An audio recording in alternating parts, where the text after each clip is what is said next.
bagus kan, nggak bisa lihat kan dia. Hidungnya kan selalu gini kan, semua orang pada ledek kan. Pan dia lagi nyari orang, Mega nih, Mega. Price dia. Mahfud nih. Aliala pasti, Mahfud nih. Besok orang, tidak datang lagi. Bisa aja. Pak, Bu, saya kasih tahu ya Tuhan itu baiknya. Amin. Amin. Ini ada ibu-ibu semua ibu rumah tangga ya. Yeah. Istri saya 16 tahun melayani Tuhan, saya suruh resign, nggak pelayanan lagi sekarang. Sekarang dia di rumah urus anak. Kenapa saya suruh dia berhenti pekerjaan? Karena anak saya ditinggal sama pembantu. Pembantu ini bawa cowoknya masuk ke dalam rumah. Kalau lapor, mama papamu, aku bunuh kamu. Nah lama-lama kakak, setiap kami mau pergi pagi, dia teriak-teriak nih anaknya nomor 1. Curiga kami ini. Lama-lama saya bawa anak yang nomor 1 ini bawa keluar rumah. Kamu cerita kak, kenapa kak? Kenapa kamu setiap kami pergi kok nangis? Tapi jangan kasih tau mbak ya, mbak mau bunuh aku. Saya bunuh dia ntar. Maksud saya tegasin nama dia. Kenapa dia bilang? Dia sering bawa cowok kesini. Berapa kali kakak? 2. Kenapa kamu gak cerita sama papa, mama? Aku takut dia janji bunuh. Oh saya pulang sampai rumah. Kamu ambil barang keluar dari rumah. Karena saya yakin anak saya tidak bohong. Kamu keluar, ambil barang. Saya gak mau bahas. Kamu keluar. 6 tahun kerja sama saya, kamu menyakiti saya. Keluar hari ini. Istri saya berhenti kerja. Dia jaga anak-anak. Anak-anak trauma lo, seminggu, 2 minggu dia trauma lo. Tapi puji Tuhan dia bilang gini, Papa, aku udah gak bisa pimpin pujian lagi ya. Udah mah gak apa-apa, urus anak juga melayani Tuhan. Saudara tahu, baru setelah istri saya berhenti pelayanan, saya bilang, betapa bahagianya jadi ibu rumah tangga. Ternyata ibu rumah tangga adalah pribadi yang melayani Tuhan dengan cara yang berkualitas. Kenapa demikian? Masak buat anak dan suami, antar anak ke sekolah, dia pulang sampai di rumah, dia memuji Tuhan, dia menyembah Tuhan, dia punya waktu berdoa pada Tuhan, dia baca Alkitab, dia punya hubungan yang intim dengan Tuhan. Makin hari waktunya lebih banyak dengan Tuhan, lebih banyak dengan Tuhan. Dia diberikan setiap.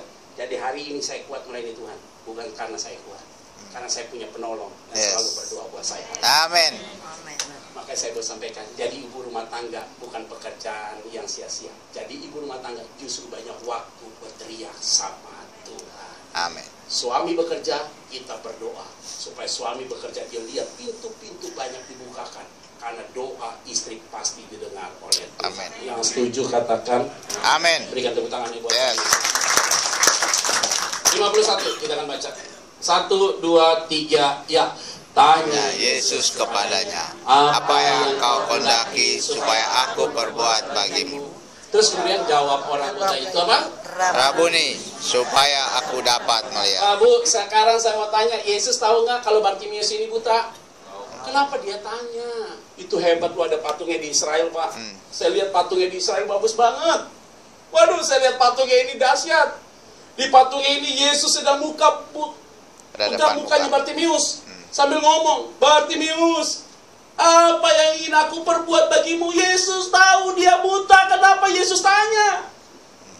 Apa yang ingin aku perbuat bagimu? Dan Bartimius menjawab, Rabuni, aku mau melihat.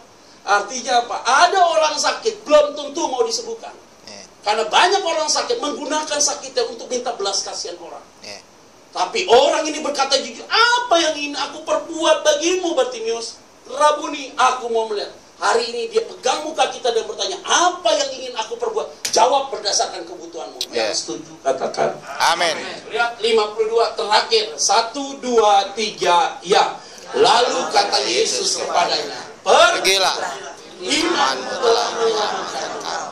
Pada saat itu juga melihatlah ia, lalu ia mengikuti Yesus dalam perjalanan. Sekarang saya mau tanya, bagi Yesus matanya melihat itu penting atau tidak penting?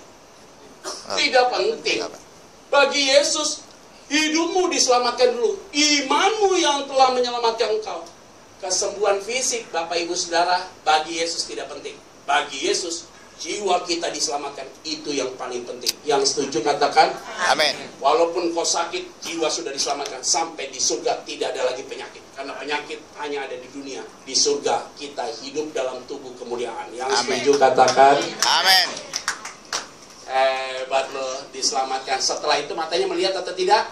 Iya. Kita baca terakhir 52. 1, 2, 3, ya. Lalu kata Yesus kepadanya, pergilah, imanmu telah menyelamatkan engkau. Pada saat itu juga melihatlah ia. Lalu ia mengikuti Yesus.